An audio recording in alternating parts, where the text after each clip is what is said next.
দলটা যারা সৃষ্টি করেছে এবং দলের জন্য যারা জীবন দিয়েছে, আমি এখনো ১০০ লোকের নামে এক নিঃশ্বাসে বলতে পারবো, যারা থাকলে হয়তো বা এই দলটার এই অবস্থা নাও হইতে পারতো, তারা কেউ থাকতে পারে।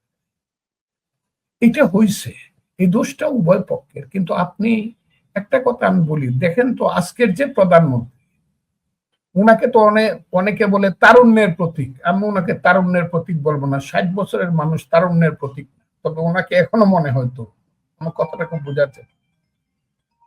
উনি কিন্তু কালকে এবং পরশু মুক্তিযুদ্ধ নিয়ে যে বক্তৃতা করছে,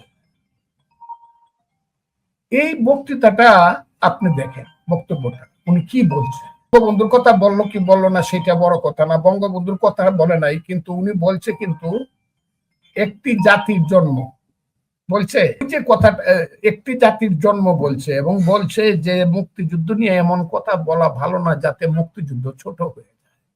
এতে কি মনে হয় না যে মুক্তিযুদ্ধ নিয়ে সত্য কথা বলার দিন মনে হয় চলে আসতে পারে?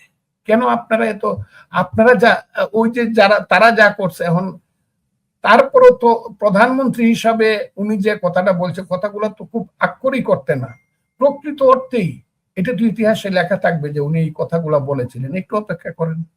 উনি তো অনেকগুলো কথা বলেছেন মুক্তিযুদ্ধ সম্পর্কে, মুক্তিযুদ্ধ কত মহিয়ান, সব কথাই বলেছেন।